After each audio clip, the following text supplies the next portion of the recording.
The military is incredible because it is such an amazing leadership program. At 24 years old, I was in charge of 40 soldiers overseas. And today I have the pleasure of speaking with Nick Undovsik. Nick spent over a decade in the U.S. Army serving in the 75th Ranger Regiment. He earned the General Douglas MacArthur Leadership Award, led soldiers in some of the most demanding environments in the world, and later transitioned into tech and defense startups, while earning his MBA at Harvard Business School. In this episode, we break down what elite military leadership teaches you about risk, decision-making, and why veterans may have a hidden advantage in business, investing, and entrepreneurship. What separates an elite team from a good team is obsession over little details. From running teams in high-stakes environments to identifying and managing risk, the same skills that win on the battlefield can translate directly to building companies and investing in the private sector. Because one of your jobs in the military is to identify and buy down risk. If you want to understand how leadership, investing, and national security intersect, this conversation is essential. Welcome to Wall Street Mastermind. Hello, everyone. Welcome to an episode of Wall Street Diaries, which is a show where we basically bring some of the best and brightest corporate minds to the front of the table today. And I'm Max Adams, head coach of Wall Street Mastermind. And today I have the pleasure of speaking with Nick Undovsik. And Nick is someone who's completed one of the most elite leadership tracks in the world. And now he's executing a masterclass on how to translate that into the private sector. So just to back up a little bit, Nick spent over a decade in the U.S. Army serving in the 75th Ranger Regiment. And so this is the Army's Special Operations Light Infantry Unit. And he, while there, earned the General Douglas MacArthur Leadership Award, which is basically like the Army's Heisman Trophy, selected from the entire officer corps.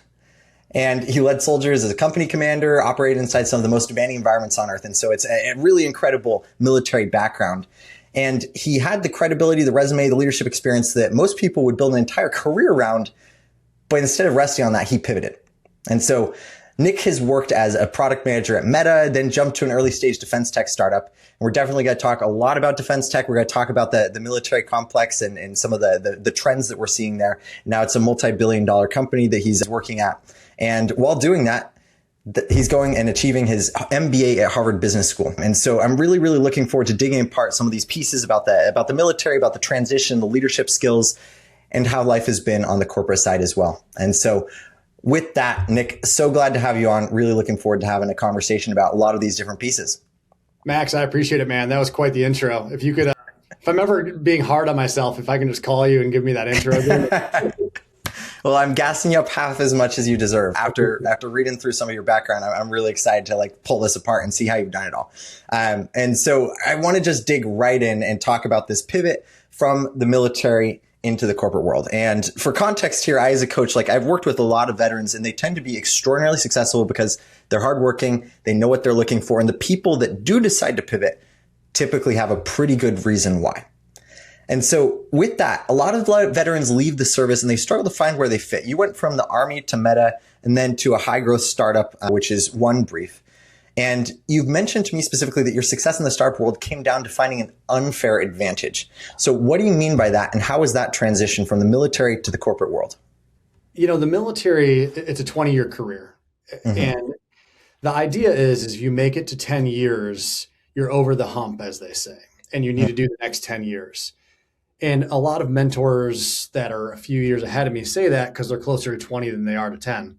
But when I hit the 10-year mark, it was like, hey, this is still 10 more years of my life. This is 10 years of moving probably 4 to 5 times. This is a lot of earning potential. It is 10 years of growth and learning. You know, the more opportunities that I can have to learn, the better I'll be in the civilian sector or the private sector. So that was really the decision point for me. And I was also moving further away from the soldier. You know, the first 10 years of your career as an officer, you're with the soldiers. You're in the dirt, you're digging holes, you're leading patrols, you're leading missions. And that middle part of your career is really the staff officer time where you're making plans, you're doing really important stuff, but you're away from the soldier until you get to a more senior command level. So I was like, look, I've done everything that I've wanted to do. I've become a Ranger. I've led troops overseas. You know, I've been around incredible mentors, and I've stood on the shoulders of giants my entire career. I was like, I'm playing with house money at this point. I think it's a great point for me to pivot. So you know, I looked at that 10-year mark, did the math of that's still 10 more years of my life. Let's get as much experience as I can. And I started applying to MBA programs. So initially applied to a few programs, and a Facebook opportunity, a Meta opportunity fell into my lap. It was a contractor opportunity to look at these high risk countries, and it developed into a full-time position. And it really went back to that ethos of like, hey, what's going to open more options for me? What's going to create more options? That pivot there was, I always say, choose the option that generates more options. So in my mind here, I could go to Meta. I could learn as much as I could. I've never coded in my life. I took a Coursera course on Python and like transitioned and just took this beginner's mindset at Meta because I was truly a beginner and did some really cool stuff. So worked in risk intelligence as a PM, as you mentioned. And, I don't know that I would change much on that transition, maybe a year or two earlier, but I think that 10-year mark is really a sweet spot that people freak out about because it's like, I'm so close to retirement. It's like, that's 10 years of experiences that you could get. So that was really my thought process on the pivot. Interesting. Yeah. Well, and I love that quote right there, that choose the option that generates more options. And sometimes like I actually totally disagree with you where I'm working with students who like they're just maximizing optionality and they're never actually doing something they want to do. Totally. But for a lot of students who don't know exactly what it is that they want to do, I think that that's a totally reasonable thing to say is like, when you don't know what to do, the best thing that you can do is preserve that optionality and gain the general skill set that's going to apply to things. And so I just have to clarify though, are you telling me you went and did a coding job without knowing how to code?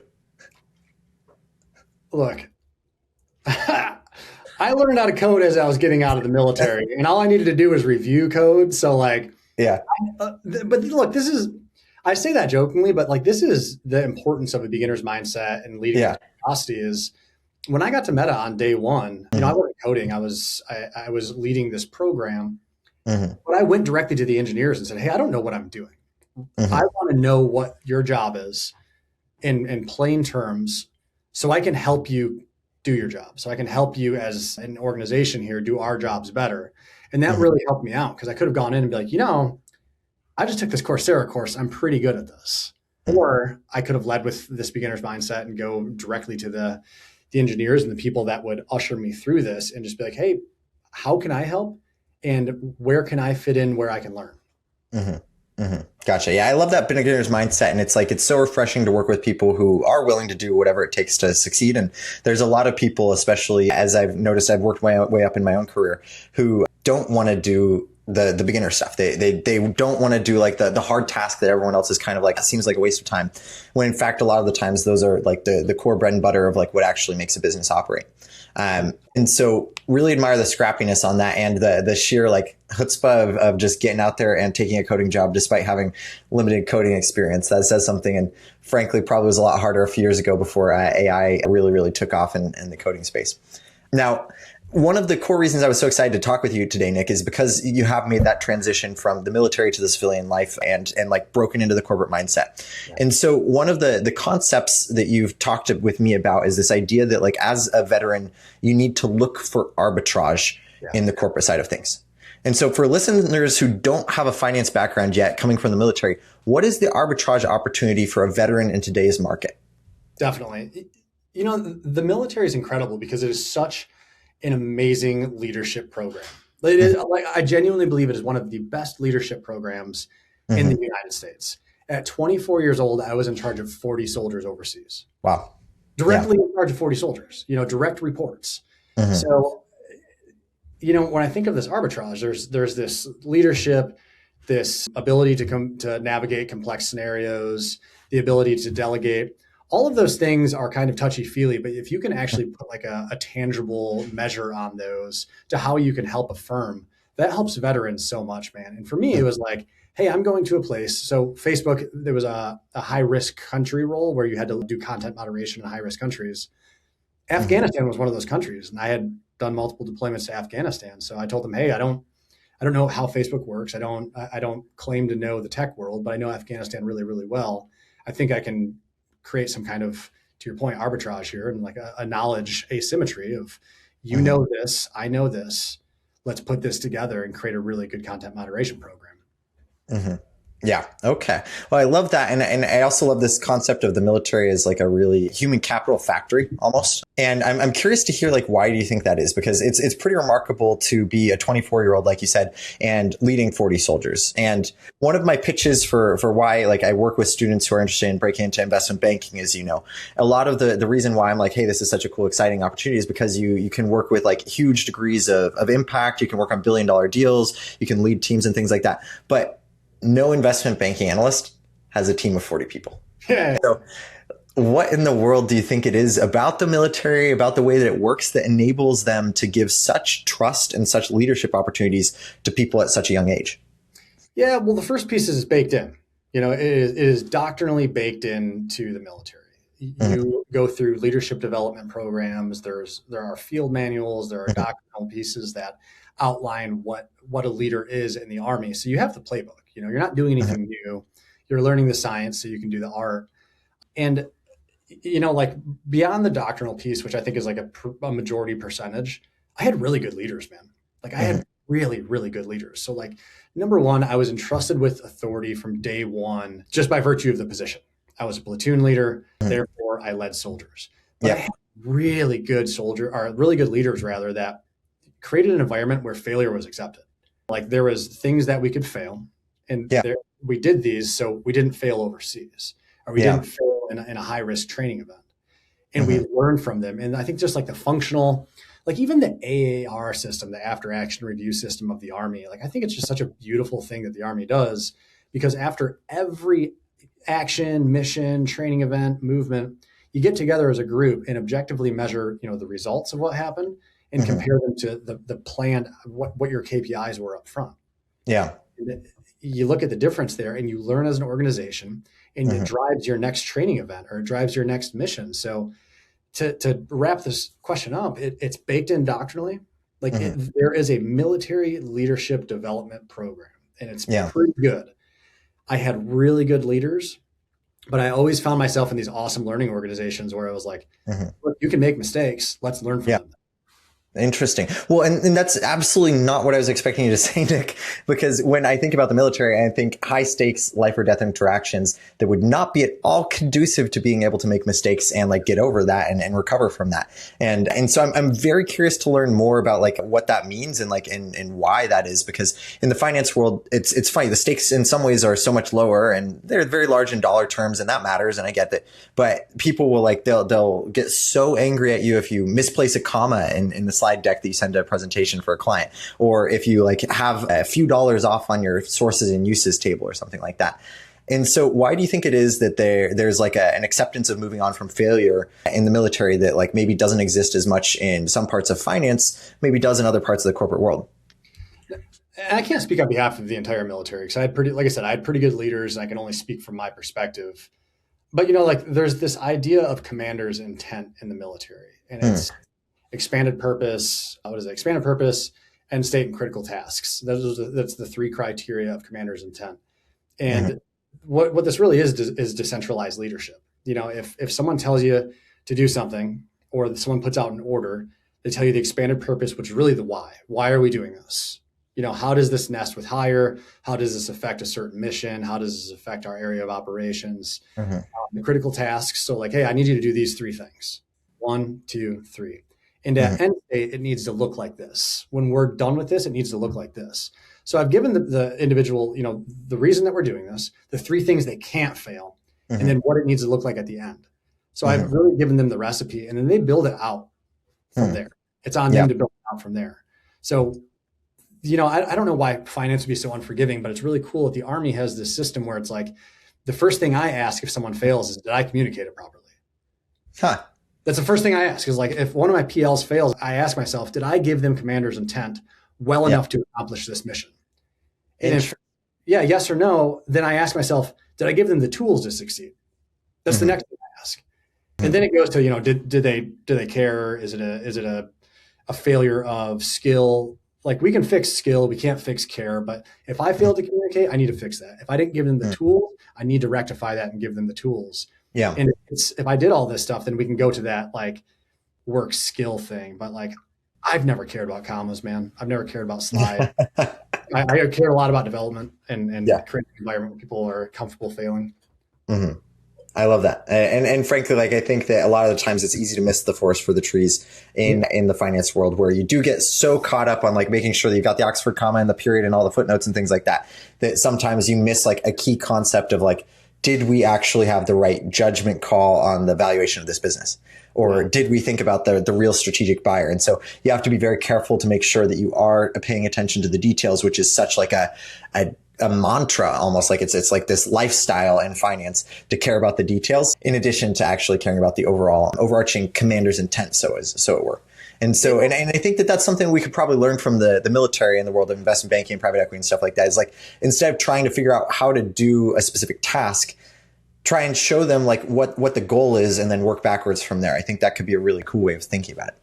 And I want to be clear, I think about leadership a lot, and what makes a good team, what separates an elite team from a good team is obsession over little details. So like, Fair. it's a double-edged sword though. Like if you failed to put an Oxford comma in one of our mission briefs, did I tell you that I wanted the Oxford comma? And but a person only has so much decision-making power too. So I really want them to focus their analysis on the mission and on the things that matter. And, hopefully we get to the point where these things just become second nature, like Oxford comma invented here or whatever. But, I don't know, man, it's a double-edged sword, because elite organizations obsess over small things, but sometimes small things just really crush your analysis. Yeah. Yeah. I love that. And you're right that there is a necessary attention to detail, because if you aren't paying attention to the detail, a lot of times you don't catch the larger things, but it is a balance, like you're saying. Now, the other thing that I really liked about what you were just saying is the sense of responsibility that sounds like you took as an officer for the relaying the instructions and for like the performance of your team. And that really reminds me, this is a totally different world, but when I was conducting at Stanford, I was in the conducting classes there, and the professor, he would always say to us, he's like, when your orchestra makes a mistake, it's always the conductor's fault. And I was like, what? No, that's not my fault. Like, that's the violin. They messed up. Or the cello section, like, clearly they weren't paying attention. But he's like, no, Max, you don't get it. When they make a mistake, it's because you didn't communicate clearly enough to them. Yeah.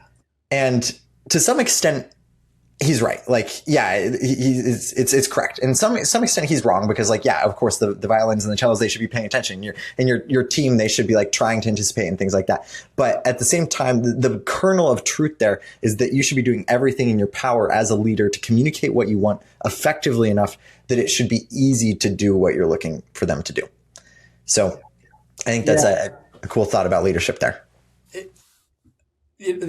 In Army doctrine, actually, this is written out. It says everything the platoon does or fails to do is the responsibility of the platoon leader. So exactly that point, which, philosophically we can unpack that. But Max, every time I talk to you, you tell me something that makes you even more of the most interesting man in the world. I didn't know you were a conductor. Currently no orchestras under the baton, but once I get out of the finance world where I'm, working 100 hours a week helping students get into these jobs, we'll see if I can pick it back up.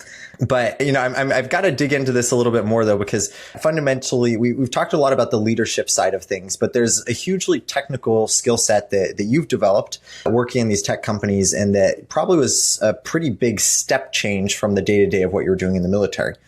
And so if you're giving advice to like a young officer or a young person in the military right now who's looking to eventually translate into the corporate world, like what are some of the technical skills that you think that they should be developing in addition to the soft skills and the leadership we've talked about?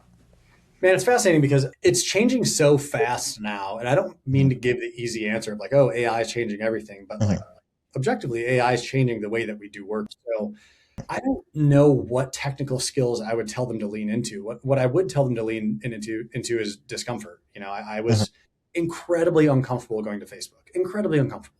I remember my first, I'll get to the second piece here, but my first offsite I went to, met my coworkers in person. Real story. They're like, oh, what did you do in the Army? And I told them I was a Ranger. And the response was, which park? And like, they thought I meant park ranger. And I remember just like standing there and being like, I'm so out of my element that I can't go back to the things I knew in the Army. I can only use them as a compass and guide me through this experience now. So like Technical skills, I don't know, man. There's always going to be someone better than you technically. There will always be a better engineer. Mhm, There will always be a better product manager. There will mhm, always probably be a better analyst in investment banking if you're a vet that wants to go into mhm, that.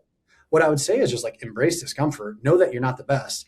Ask a mhm, lot of questions. Remain curious. And like whatever it was that got you through the military, whether it was grit, resilience, chip on your shoulder, whatever, that probably translates pretty well. So I wouldn't get rid of that.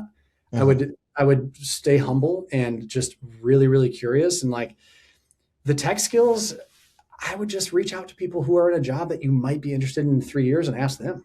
Mhm. Yeah, yeah. Okay, I love that. And that networking component, honestly, is like the bread and butter of all Oh, recruiting that I teach. Is like the best way to learn is just talk to people, call them up, ask about it.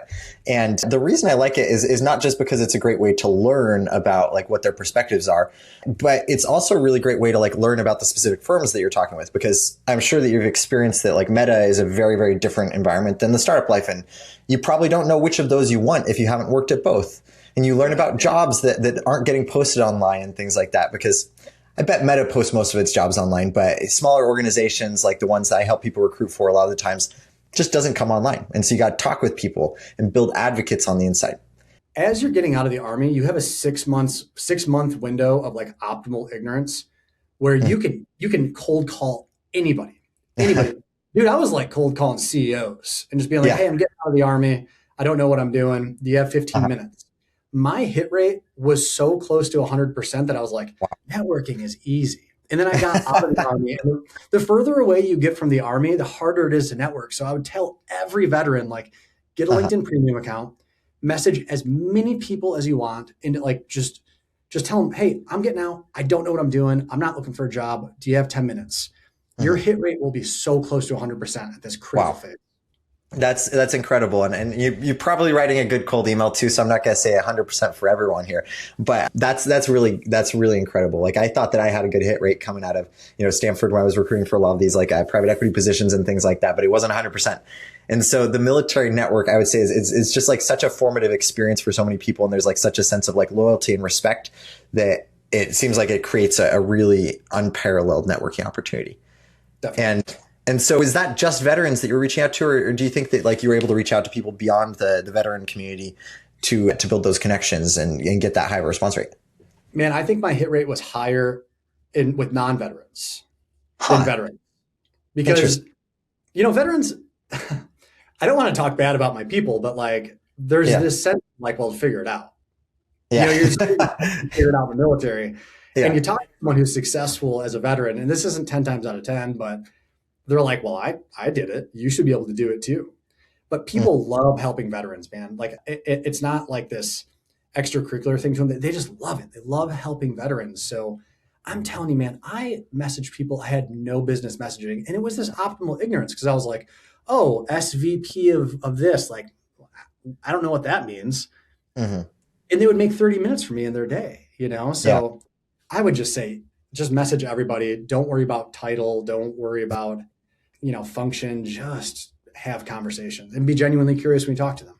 I love that. And Nick, you're actually giving me a really incredible idea. So typically with my students, I recommend that they go like get internships at a search fund or something like that to build up their resume. What I'm thinking might actually work better is I'll say, go join military boot camp or something like that, enlist for 6 months and then start networking from there. And then they'll have much more success in investment banking. Hey, if you're looking for a job, they're always hiring. So that's our long-term recruiting strategy here. I'm joking, probably a little bit of a circuitous path, but really, really funny. And so talk to me a little bit about how it was like making that transition though culturally. So you said it was like a huge culture shock. People were like, calling you a park ranger instead of an army ranger, which is hilarious and just like kind of a funny degree of like disconnect on your experience and things like that. But I also want to dig into the nuance of the fact that you spent time at Meta, which was an enormous, massive corporate structure, and also the more startup-y, sort of chaotic startup world as well.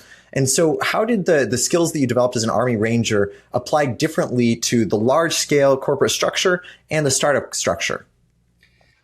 Yeah, I think the first part is they talk about this at HBS and they talk about it differently in the Army, but the idea is like creating a personal board of directors. Mm-hmm. And I did that right when I got out. And I found individuals at Meta that were people that I think would be good mentors. Mm-hmm. Um, And I did the same thing, hit them up, wanted to talk to them, learn about the organization. And like one of the guys, I'm actually his daughter's godfather now. Like we've become very close friends, Mhm. and it's like just through reaching out to these people. So I would say the skills in the military that have helped me through meta and then go to this smaller organization, I don't know that it changes, man. I keep saying curiosity. I keep saying humility, this willingness to roll up your sleeves Mhm. and just do the work, Mhm. and then also just understand what other people are doing too, because the more you know about the organization, just like the army, just like, Mhm. hey, I have an enabler or I have dogs or snipers attached to me. I ask them like, hey, where do you think you should go? Well, how should I employ you? It's the same thing in the civilian world, man. Mhm. So what has helped me the most is just talking to the people at the organization and trying to learn what they do. So when I get to a problem, I know either who to call for help or ultimately like what resources can I throw at this problem. That's been like one constant through my entire career. Mhm. Mhm. Gotcha. And which do you think is more similar to the military experience, the massive corporate, large scale organization, or the startup life? This is such a good question. I've never been asked this. So I Yeah. work at a defense tech company. Yeah. So the size of Meta feels similar to the size of the army. Meta's thing is move fast and break things. Yeah. They don't move that fast. It's a big organization. Like it's a big organization. So that felt similar to the military. And I actually mentor people going into startups and tell them to maybe go to a large organization first before a startup for that reason. It's a little softer landing. Yeah. Um, but this startup feels similar to the military because I work with so many veterans, so many special operations veterans, so many veterans across the joint forces that it almost feels like I'm back in the team room, which is, good and bad. Mhm. But, I just don't know that. I don't know that if I've landed there directly out of the army without Mhm. going to Meta first and knowing what a large organization feels like, it would have been as beneficial. Yeah. Okay. That's good to know, and I appreciate the context there. Like, I think that's probably appropriate to try an easier way into the corporate world instead of just jumping straight into the craziest of startups environments where you're having both a very different function and also a very different way of engaging with interacting with others. So that makes a ton of sense. Now, I'm curious a little bit. You were saying that you're at a defense tech startup, which I'm super excited to talk about. And so maybe we can transition from talking about like how veterans can transition into the private sector, and we've talked about leadership and some of the skills that apply, some of the things that don't apply, some of the things that you can do to like really leverage the veteran and non-veteran networking community. But now I want to talk a little bit about the defense tech world, because something that I know about you, Nick, is you're very passionate about rebuilding American manufacturing and the capacity to enable defense and industrial base here. And so tell me a little bit about that, like why that's important to you and how you've built your thesis around rebuilding American manufacturing. Yeah, man. Keep me on track here because I'll just talk for hours about national security and defense industrials and defense technology. This is national security is deeply ingrained in my DNA. I Mm-hmm. served for over 10 years in the army, and just this sense of service is just so deeply ingrained. So it's really interesting to see this institution and regulatory tailwinds that defense tech is currently undergoing. Mm-hmm. And defense technology is incredible, but there's also the idea of this defense industrial base. Mm-hmm. There's like the software piece, the frontier tech piece, using AI in the military, but there's also a scale on the x-axis left of that where it's critical minerals to components such as seatbelts on an airplane Mm-hmm. to hardware, drones, and that requires manufacturing. And I grew up in Flint, Michigan. It's a blue collar area. My dad Mm-hmm. was General Motors blue collar factory worker for 30 years. So I'm passionate about the trades and blue collar. And you see this decay of the trades, either from individuals retiring or something, but there's a decay of the trades. And we're in such a cool moment where if we upskilled American labor and reallocated it to defense manufacturing and defense industrials, we can Mm-hmm. rearm America and continue to like grow this amazing defense base, defense industrial and defense technology, while Mm-hmm. upskilling labor, while rebuilding the middle class, while making sure our small industrial cities, our manufacturing cities aren't left behind because auto manufacturing has left a lot of places like Flint, and it's just like this synergistic effect of defense and national security drives jobs, drives wealth, drives the economy, and then it's almost a cycle, man. So I'm fascinated by this ecosystem that we live in, and honestly, it's unprecedented. Yeah, yeah. Okay, interesting. And so tell me a little bit about like why you think that the industrial capacity and like the decay of like the middle America and things like that should be directed specifically towards defense. And so maybe this is a little bit of a broader like geopolitical question, but as someone who's existing within the Harvard ecosystem and has seen the private sector, the public sector, elite spheres of tech, I'm sure that this is something you've thought a lot about from a national perspective. And I'd love to hear your perspective on why it is that industrial attention should be refocused towards defense. Yeah, so my hometown, Flint, Michigan, there's so many closed down factories. There's so many like small machine shops that no longer produce auto parts. So the idea to like retrofit these factories into something else is there. It just requires the capital and the individuals that are motivated to do this. Mm-hmm. So the logical leap to me is defense manufacturing, because you look at things like geopolitical threats. There's this artillery shell, the 155 millimeter artillery shell. We had a big surplus of this, and in the past few years with the Ukraine war, we've shipped so many to Europe that we've depleted our surplus. And bottleneck now isn't the equipment, it's not the components, it's the labor and the manufacturing. And you look at that across the defense industrial base, and it's uniform. There are so many components that are missing, or they're in expired contracts or something.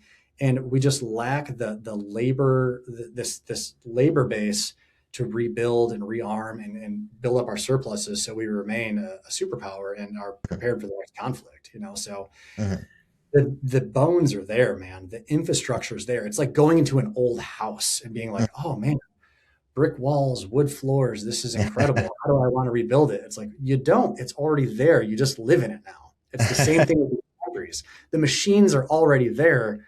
We just retrofit them to build something else that is currently in demand by the U.S. government. Interesting. Yeah, yeah. Well, that's fascinating. And I'm curious a little bit about the labor component, because this is something that I've heard a lot in various classes and industries that I've looked at as a private equity investor and stuff like that, where it's pretty quick to lose or to keep like the industrial capital, but pretty quick to lose some of the intellectual capital that's necessary to make these things working. So as an example of this, I took did some research on like nuclear energy and the nuclear capacity, and was trying to understand like why it's so hard to build nuclear energy in the US right now. And a lot of the conclusions I came to is that like we lack a lot of the intellectual capital to deploy the equipment and the machinery that we have. And I'm curious, like, to what extent do you feel like the intellectual skill and the human capital is still there to reinvigorate some of these necessary industries? Yeah, I don't know that's necessarily still there. I would say it's the supply is in decline. So this focus on the past 20 years of individuals going to college, like even for me, I was a first generation college student. I started out in the trades as a bricklayer, and like that was a good job. And a lot of my friends are still in the trades, but so much of our generation, or so many people in our generation, went to college, and it creates this gap, this silver tsunami, as they call it, of everyone in the trades is currently in like the 50, or a majority of the people are from 50 to 60 and are trying to get out of the trades.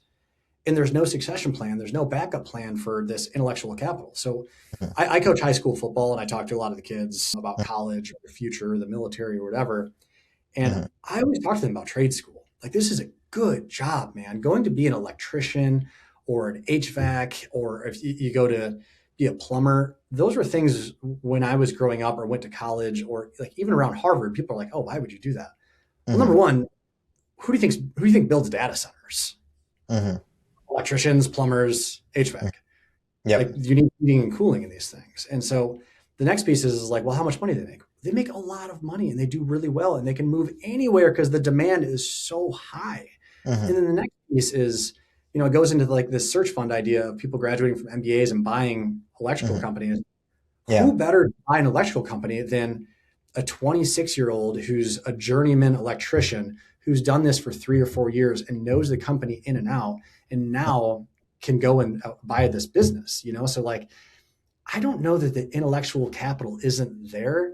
I just think the focus needs to reshift towards the trades and creating this as a viable option for 17, 18-year-olds who are like, I don't know that I want to go to college. Yeah, yeah. Well, and there's such like a almost a default path these days that has very much shifted Yeah. towards that is necessary and that's common. And, frankly, like that's a world I exist in. And I perpetrate that because the jobs that I'm helping students get, like it requires a college education 99% of the time. And it's also kind of funny to think about the historical context where, at least in the US, a lot of that was in fact driven by the military, ironically, through like the Yeah. post World War II and whatnot. But I got to dig into this component about search funds that you mentioned, and you're just sort of dangling there for us, because this has been a fascinating conversation that I've wanted to have on Wall Street Diaries, because we haven't talked a lot about too much about search funds. And so one of the most interesting careers coming out of investment banking and private equity is this idea that you can go very quickly, become a CEO, have incredible equity upside potential, and operate a business in a way that you just don't get if you are working in a traditional finance career. And so, Nick, talk to me a little bit about what a search fund is, how it works, and why someone coming out of the military might think that this is an interesting career path. Yeah. So the plainest way to say this, a search fund or a searcher is an individual that looks for an already profitable or turnaround business to buy, to Mm-hmm. acquire, and then run it, grow it, continue operations, add on to it.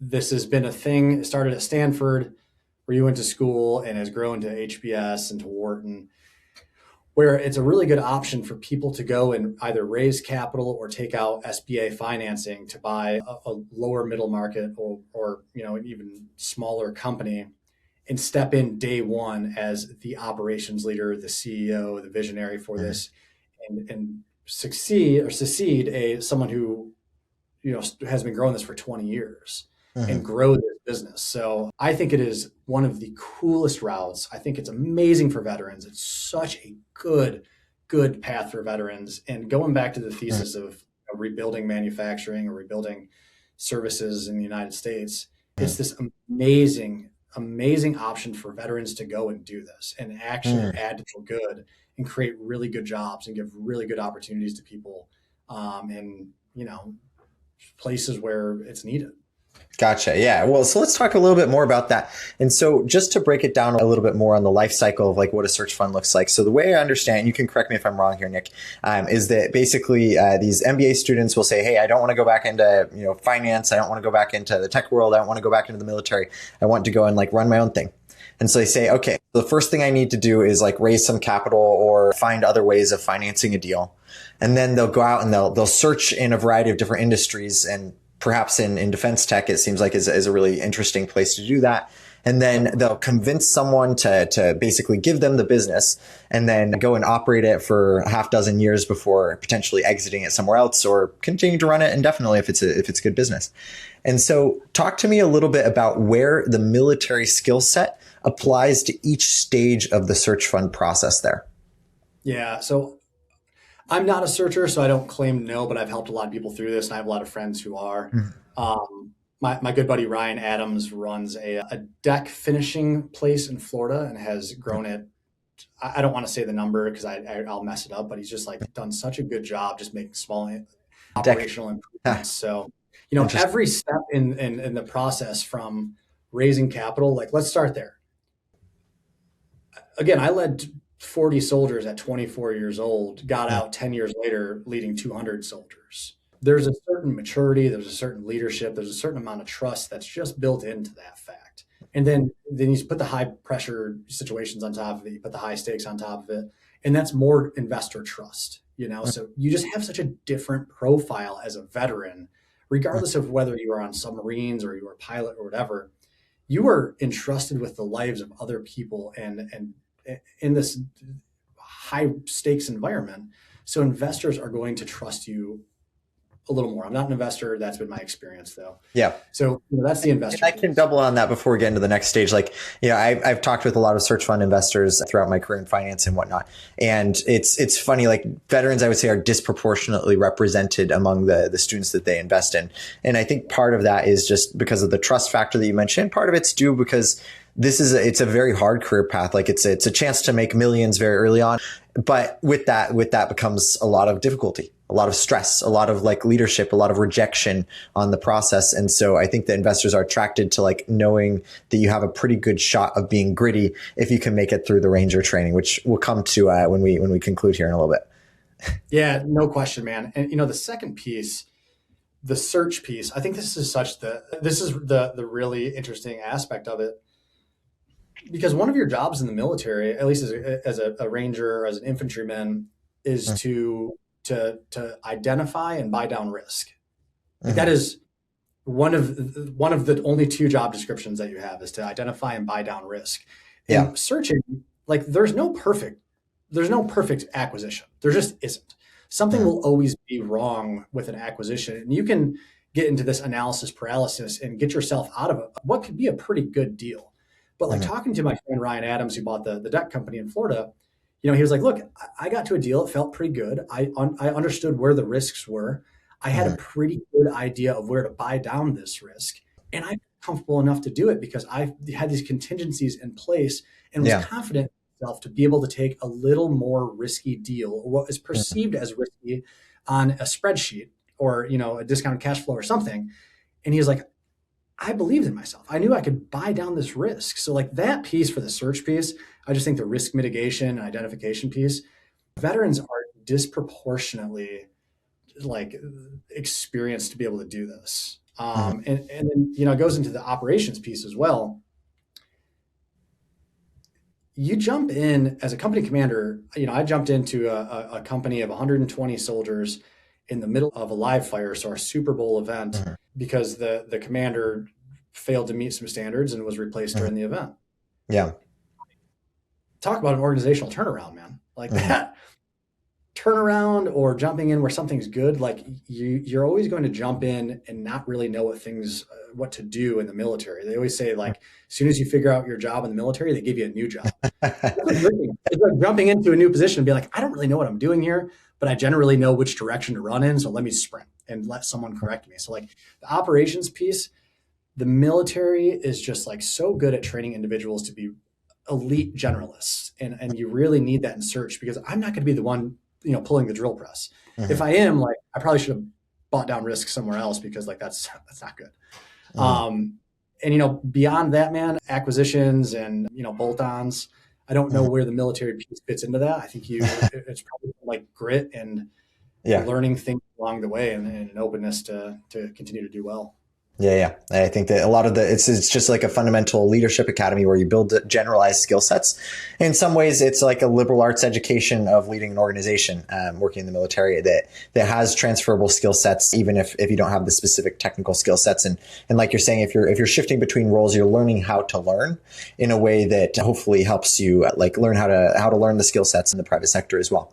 And so I'm curious, since I'm an investor here and we've been talking about defense tech a lot, talk to me about some of the specific areas within defense tech that you think could involve a little bit more investment today, maybe for a search fund or maybe for another investor. So like simply put, what's a good investment in defense tech in 2026?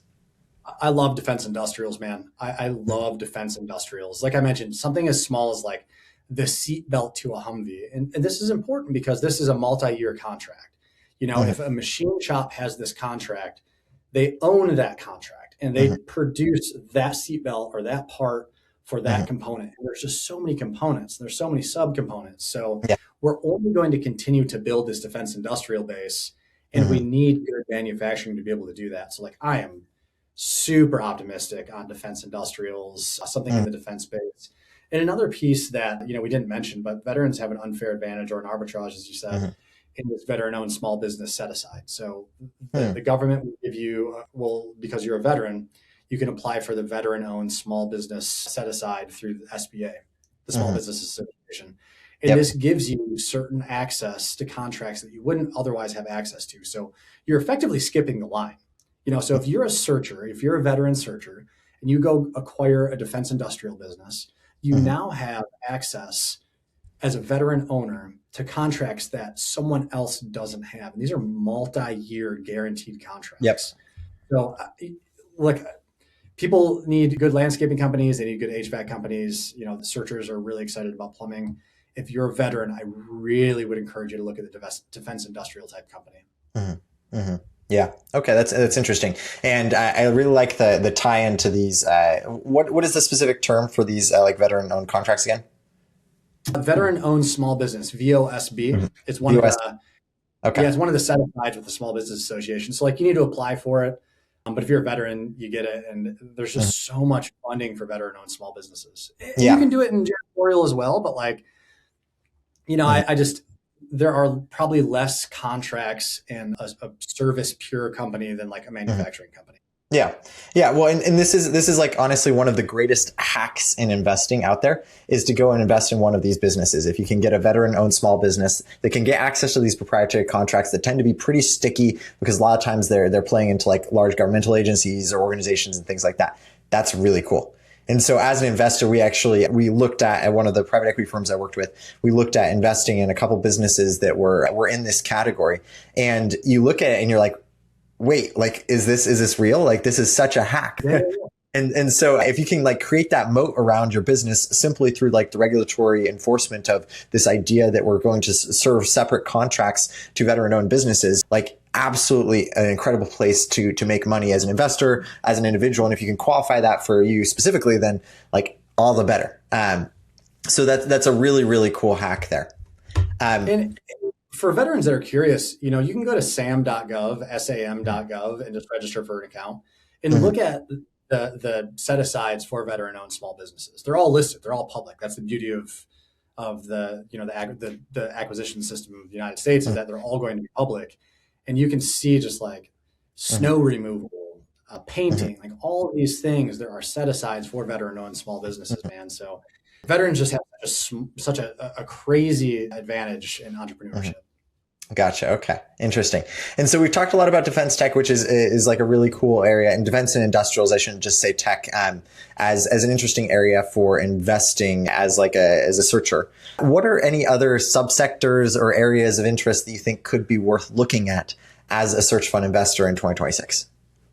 So you hear a lot about, again, like HVAC, plumbing, those type things. I think Mm-hmm. there are just so many small opportunities, like fragmented opportunities, such as like funeral homes. Private equities touch funeral homes. I know it's big in Australia. Like that is such a fragmented industry that a searcher, if you want to give like really good end of life care, like funeral homes are, it's a social good, man. Like that is something that we need as a society. So that's a really good acquisition target. We've talked about cybersecurity. I think tech is Mm-hmm. really, really big. It'll only get bigger, with AI and with companies migrating to like larger IT stacks. That's always going to be a demand, but the multiples are higher too. So like it's not going to be as attractive as a multiple as a janitorial company. But I think Mm-hmm. anything, man, the most important thing, like my buddy Ryan told me, is just like, don't get analysis paralysis by looking at too many industries. Mm-hmm. Like find something good enough that you're confident that you can go tackle and that you can grow and run with it. Mm-hmm.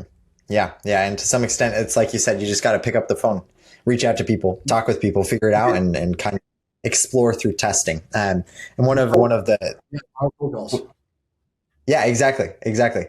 I really like the advice. One of my Stanford professors who founded a private equity fund, he always gave me, he'd say, you guys, you don't want to just immediately jump 100% into something that like without testing it first. And there's a time and a place for jumping into something that you have like conviction for. But his point was basically that you can shoot small little tests into an industry. And so let's say that you are interested in investing in MSSPs or something like that, managed security service providers, and you're like, like the multiples are high.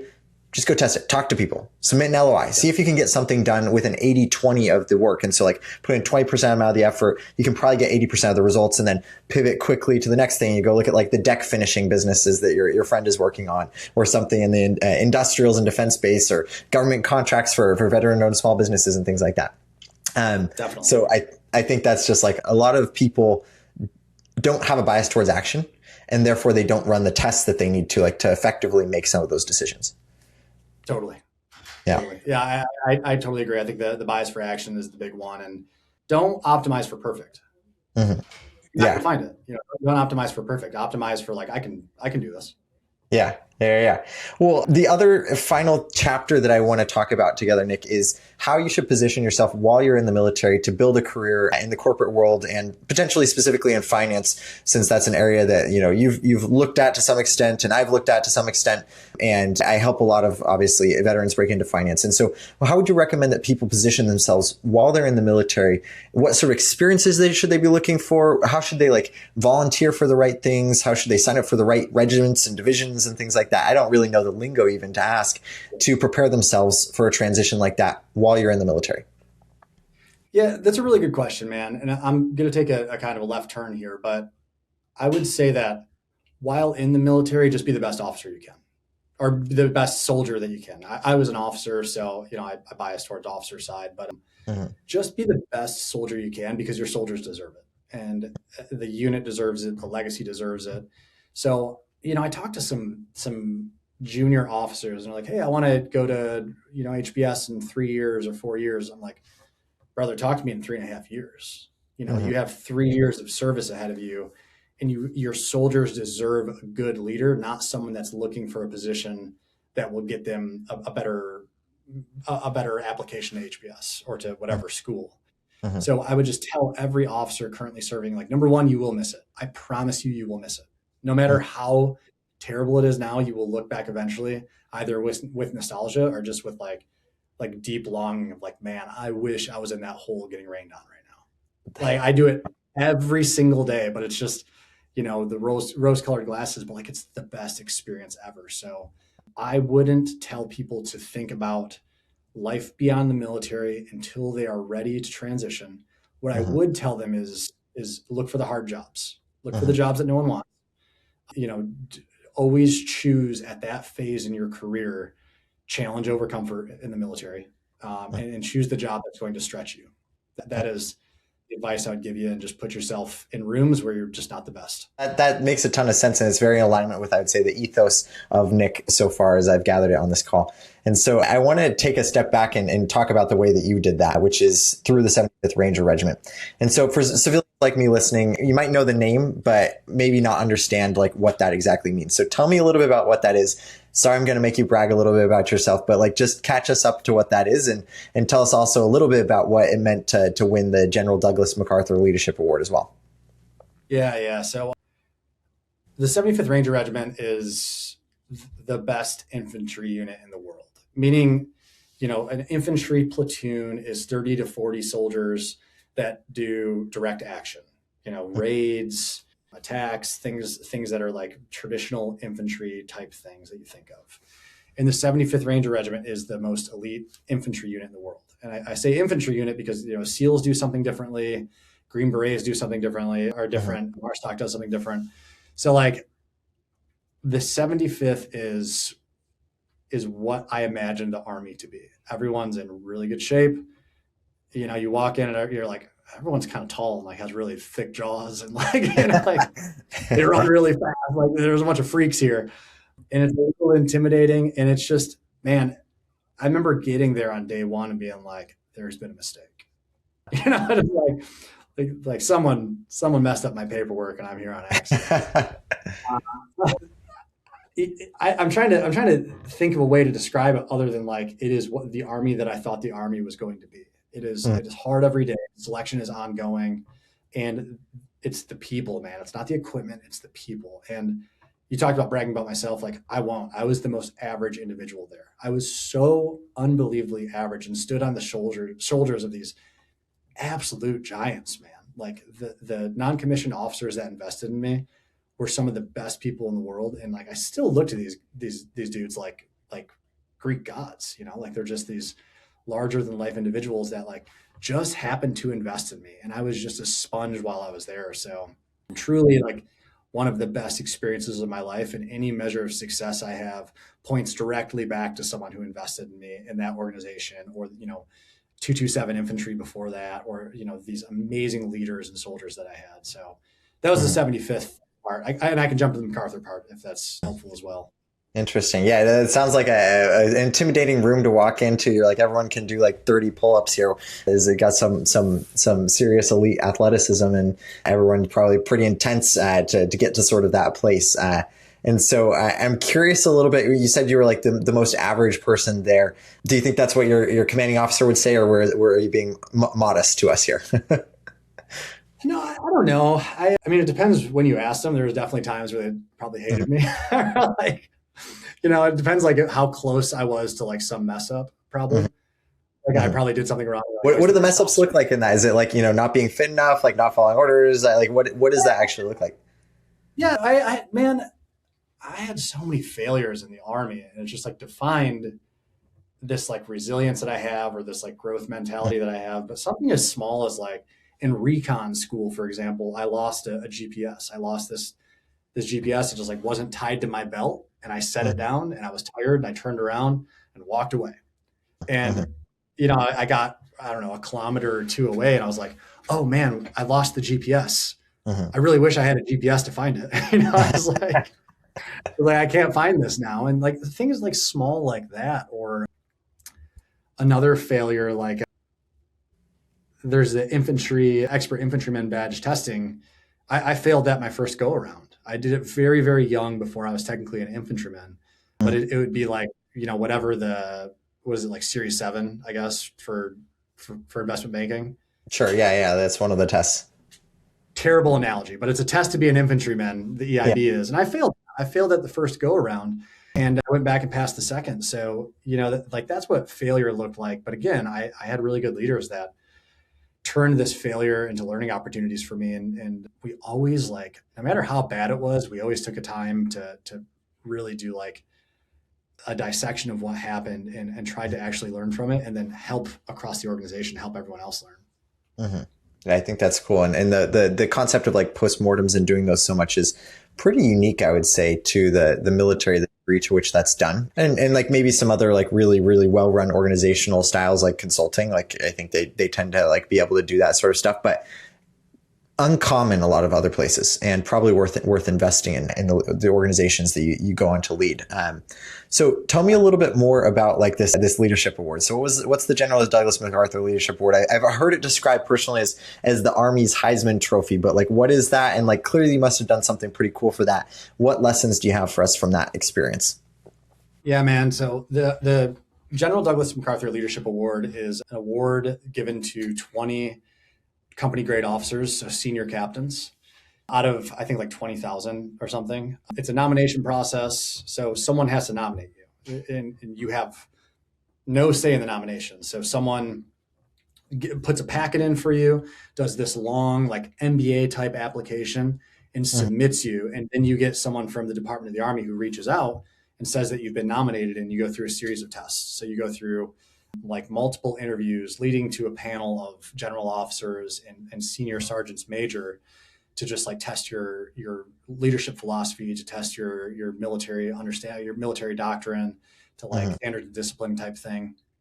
And it's like a 6-month process. And at the end of it, you find out if you received the award, and go to DC with the Chief of Staff of the Army and do a big ceremony. But it's really humbling, man, because when you get the award, there's the MacArthur Hall in the Pentagon, and there's all these names on the wall.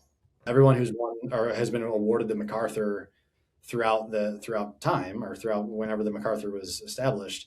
And you see names like, Petraeus, or, these general officers, and then you see your name on the wall. And it's like, oh man, like that's quite the burden to carry. So the experience was humbling, but I always say, like, it just wasn't my award. And I genuinely believe I had soldiers that just needed a leader to let them off the chain and just be who they were. So like that award really belongs to the soldiers who believed in me. It belongs to the leaders who invested in me, because someone had to nominate me for this award, and someone had to develop me, and someone had to think that I was good enough. And all I had to do was show up to a few interviews and just not fumble, So easier said than done. Yeah, easier said than done, I guess, but cool experience that, that award, I have it on my desk, and it's a reminder, like, it's not here because of me, it's because of the people who were around me. I think that's the right mindset to have. Like, again, that sort of leadership where you take a lot of responsibility for the downside and a little less responsibility for the upside. Because earlier in the conversation, you said that every problem that happens in the platoon is your fault. And then when something goes well, it's not. And that's a very servant leadership philosophy that I think is lacking a lot in the corporate world and probably is like a breath of fresh air. And, frankly, probably wins you a lot of favors with the people you're leading as well. But I'm also curious. I know I've made you brag about yourself a little bit in terms of the military experience that you've had. The last sort of thing I want to ask about before we close up here is how the transition to going back to an educational environment has been. Because as part of this career transition where you've done the military for a decade, you've done some corporate life, and then you decide to go back to school at Harvard Business School and reinvest in human capital in a way before launching and continuing the next phase of your career. And so why did you decide to do that? And how's that transition been? Yeah, man. One word, humbling. It's been just so humbling. I decided to do it because, I was at a defense tech company. We grew from Series A to Series D and just like wildly successful defense tech company. Mm-hmm. And I knew that I had institutional knowledge gaps and I want to continue to be a leader in defense. I want to be, a national security leader on the private sector. Mm-hmm. And I just knew in order to do that, there's certain institutional knowledge gaps that I needed to fill that I couldn't do on Coursera. So I wanted to go to like the best academic leadership, business leader program that I could and decided on HBS. And it's been so humbling, man. Just the quality of the faculty and the investment from the faculty. It's just like the common trend throughout my career is just like I surround myself with people better than me who decide to invest in me for whatever reason. Mm-hmm. The faculty here are just like, it's crazy. Every day I'm in class, I'm like, this person is a master at what they do. And then the students, man, like, I showed up, I'm an older student. I don't know if the gray and the beard gives that away, but, I was just like, I am so old. What am I going to learn on day one? And I'm around a 27-year-old investment banker or private equity individual. And it's just like, oh, they're geniuses.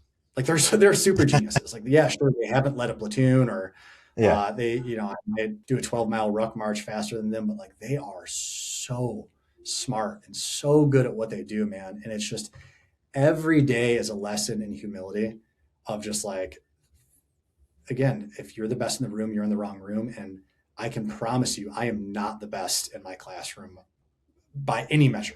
And so the experience has been awesome. It's been challenging. If you ask me, depending on the day, I'm like, this is terrible. But I would tell you, like zooming out, it's been a really humbling, great experience. I met some awesome people, and I just feel that I'm going to return back to defense tech, just such a more well-rounded leader to be able to continue to grow a company. Yeah, I love that. And it certainly is humbling, like regardless of whether you come from the private equity background, they're probably looking at you and thinking the exact same thing. And so that is one of the cool parts about being at some of these like really intense environments is you surround yourself by people that are doing really interesting things a lot of the time. And that creates cross-pollination and learning and a sort of diversity of experiences where you can build as much as possible of that generalist mindset. Now, definitely. And if you have a love for learning, man, I think that's the big thing. It's just like, are you always trying to learn and better yourself? And I think a top MBA program for someone in business, there's really no better way. And for veterans, it's fairly risk adjusted because you likely have the GI Bill. So like, man, go learn. Yeah, take advantage. That's awesome. And so what advice would you have for a vet who's looking to position themselves for the application process? Because, HBS is known for hiring a lot of veterans into its programs, which is awesome. But as a result, I imagine it's extremely competitive. And so what do you think is sort of the differentiation that you should seek to develop in an application process like that? Man, it's really tough, man. I didn't really speak about the military much in my application, which sounds counterintuitive, but I spoke about my upbringing and I was pretty vulnerable in my application to all the programs I applied to, and it worked out. So I would tell them that like, when you apply, don't be the person that you think they want. Just be the person that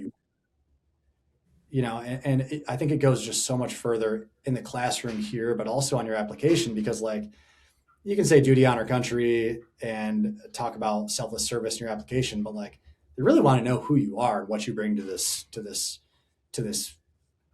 whole ecosystem. Mm-hmm. Yeah. Interesting. So probably bad advice, but just be genuine in this process. Be who you are. That's fair enough. It's hard to disagree with that one. Well, Nick, we've covered a lot of ground so far. We started out by talking about sort of the leadership development that you get in the military and how to make transitions into finance and other corporate jobs coming out of that, and finding arbitrage and talking about like the networking opportunities. And that's definitely going to stick with me, that 100% response rate. Then we talked about the defense and industrial heartland of America and like how that could be an interesting investing opportunity and how there's potentially gaps to fill and a really interesting arbitrage opportunity there as well.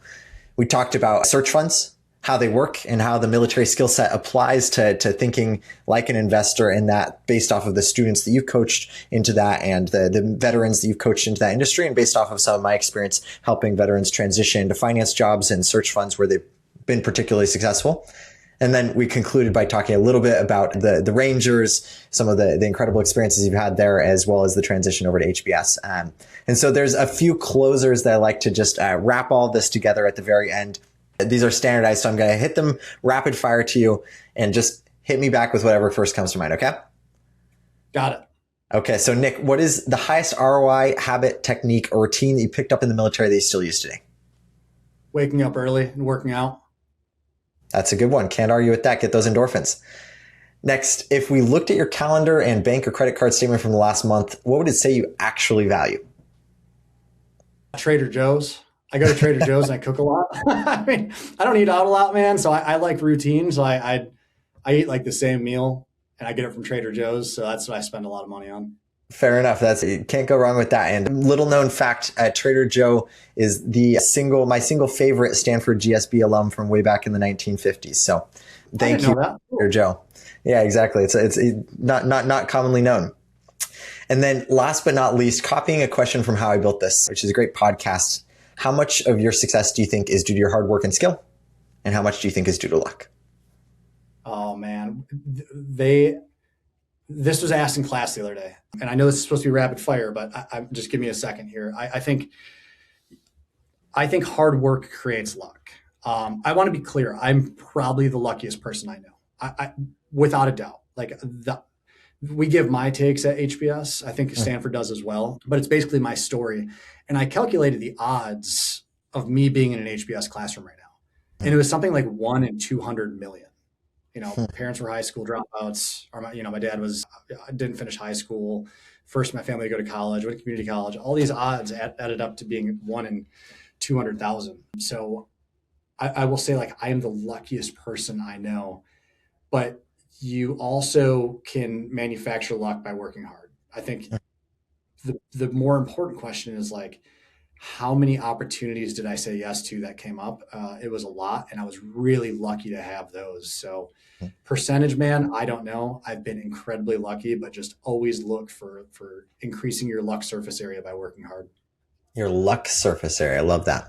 And that's incredible. You've achieved a lot already, and I think we're just getting started here. And so I'm glad that we're able to have a conversation before you reach those soaring heights of success and don't have time to share your experiences quite as much. But Nick, this has been absolutely. I always have time for you. I appreciate that. I'm going to hold you to that. Once you're 30 years down the line, your time's a lot more valuable. So we've got it on record. But thank you for taking the time. Really enjoyed the conversation. I think we've got a lot of really interesting ideas here to share to veterans and anyone else who's looking to build a career after coming from public service.